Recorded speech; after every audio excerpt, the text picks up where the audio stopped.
like 2 to 3 years have passed between the publication day of On a Dark Tide and now, and it has only been like 6 months. How? How? Somebody explain to me how time works.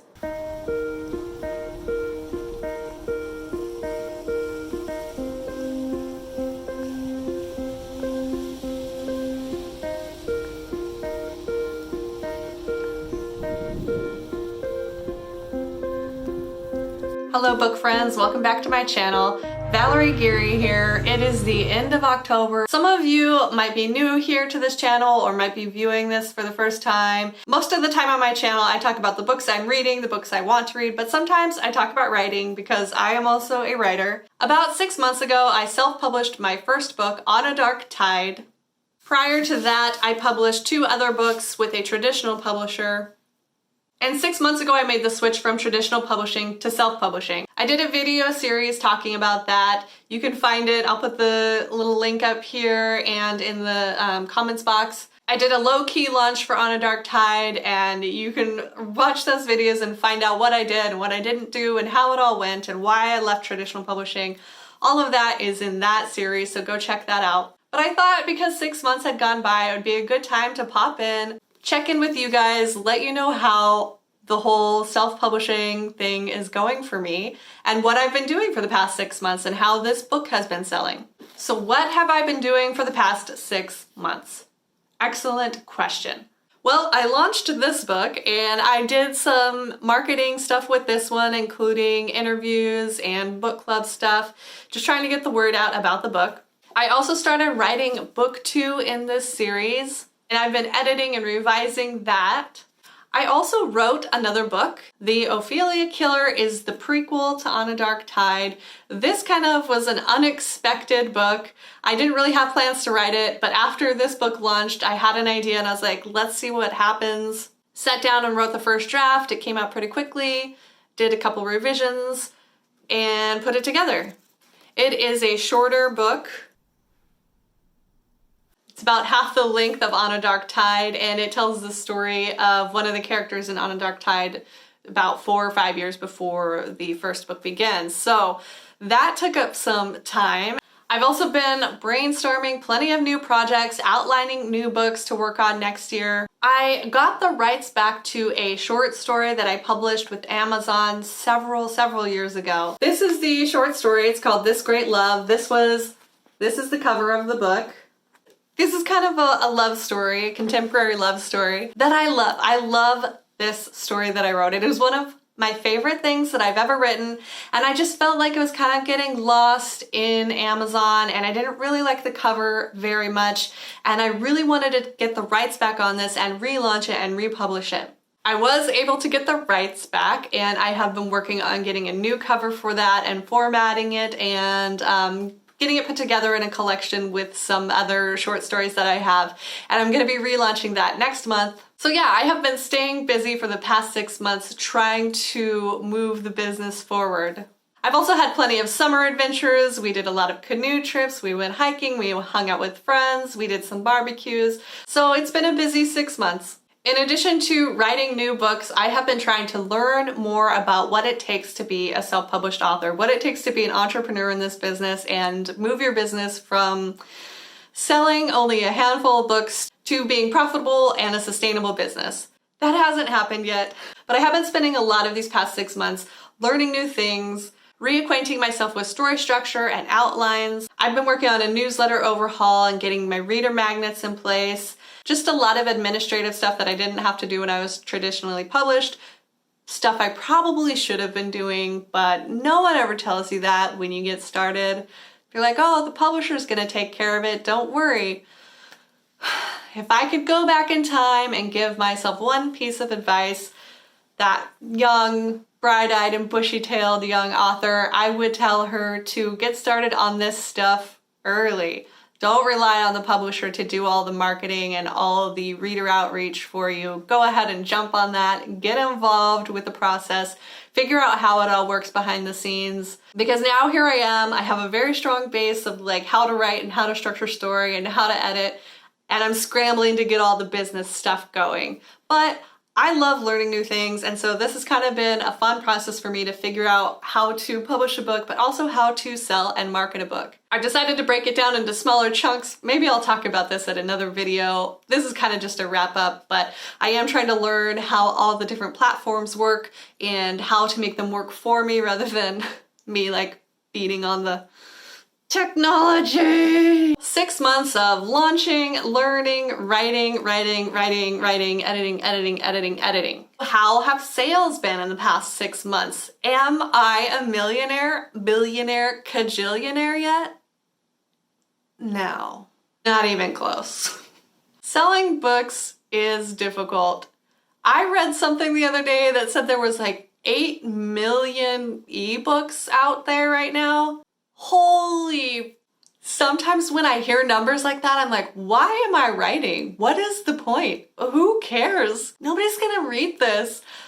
But, you know, I write because I love it. I write because I get ideas, these stories, the characters, they start to talk to me. I write because it's something that I'm good at. I've always wanted to do it. I want to keep doing it. And so yeah, there's 8 million books out there and we're never gonna read them all. And it's harder to find an audience these days than it was maybe 10, 15, 20 years ago.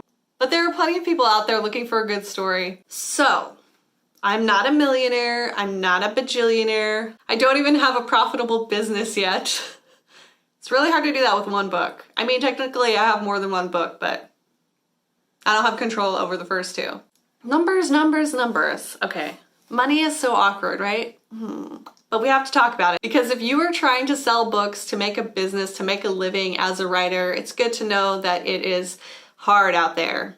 So the past 6 months, I have made about $1,000 in sales. That is not profit because I did spend money on making this book.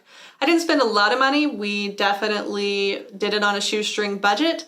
However, money was spent. I don't have a great idea right now about how much in the red I am. That financial stuff is handled more towards the end of the year with tax season. We kind of keep tabs on it a little bit throughout the year, but the actual math is done at the end of the year.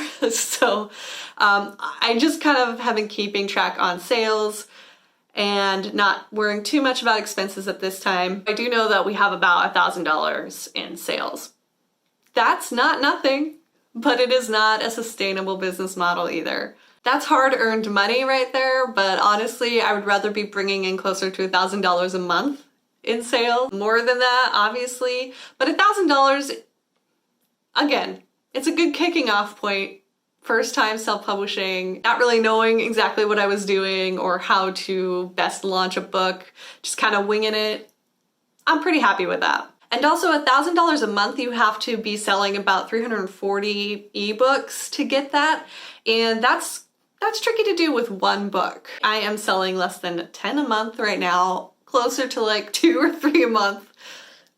Dribs and drabs, that's what I tell Ryan, my husband. I tell him, oh yeah, sales are still coming in dribs and drabs. 340 books a month is a lot of pressure for one book. So 2022, my focus is going to be building my backlist, getting other titles out there for sale. I've been struggling a little bit with trying to leave behind the traditional publishing mindset and shift gears into a more business-focused indie author mindset.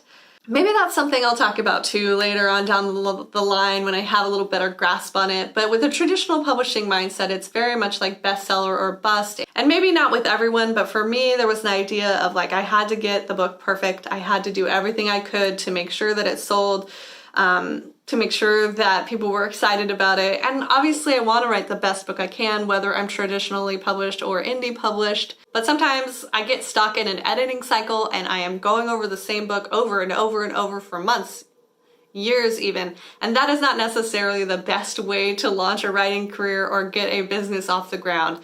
So in 2022, I'm focusing on my backlist. I'm focusing on how to streamline my process and get faster at writing and faster at producing and editing books. So we'll see what happens. In the past, I've been writing and editing one book every 3 years. This year, it's been going better. It's been going a little faster. So if I can just do it a little faster every time, a little faster and a little faster. My goal right now is 2 to 3 books a year. to write and publish 2 to 3 books a year. We'll see how that goes. It's not gonna happen next year, but maybe 2023 will be my year. The heater turned on, so you hear a dragging noise, that's what that is. I could go turn the heater off, but I'm cold. So I'm trying to leave behind a lot of my old traditional publishing mindset, and it's a little bit harder than I thought it would be. In addition to kind of being a solopreneur over here, kind of having to figure out how to do things on my own, I'm also kind of having to figure out how not to be a perfectionist. So there's a lot going on, but I'm just taking it little by little, day by day, learning one new thing every day, every week, every month, and then kind of layering on the knowledge that I get. So I'm not trying to do everything at once.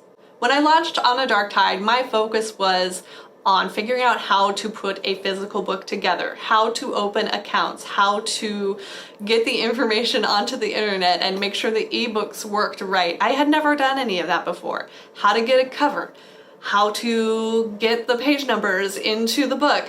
I had never done any of that before, so it was all new to me, the actual process of making a book. I've done that twice now, and so now I'm working on figuring out how to use the platforms where I distribute the book. This month I have been learning how to use Amazon, how to use their algorithm and their metadata to help gain visibility for my books. It's not something that's necessarily going to make me a lot of sales right now, but it will be very helpful in the future when I launch new books to better understand the platforms that I'm using. Next year I'm planning on continuing with the learning and continuing to learn other platforms and things like how to get books into libraries and international prices and other ways of advertising.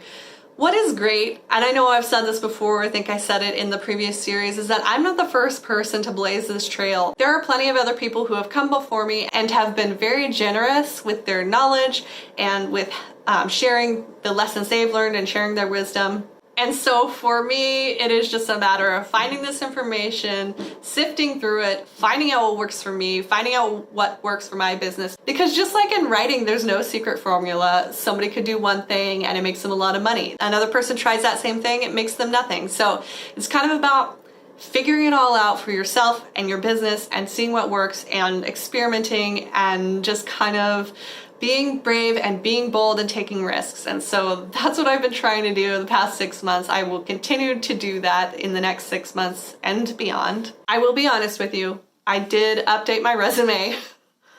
Oof, it has been a long time since I've had a real job. I am very privileged and incredibly grateful to have a husband who supports this fancy writing dream of mine. He's my patron. Basically, I do not have a sustainable career. I do not have a sustainable income. Without him, I would not be able to continue working the way I'm working full-time without getting paid. So thank you, Ryan, for being amazing.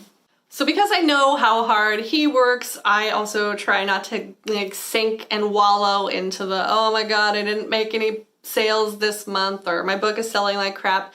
Instead, I try to focus on what I do have control over, and that is writing time, that is finding new ways to market, that is learning the skills I need to build this business. So what do I have planned for the next 6 months? I am working on book 2, and I hope to have that published next year, early next year in the spring of 2022.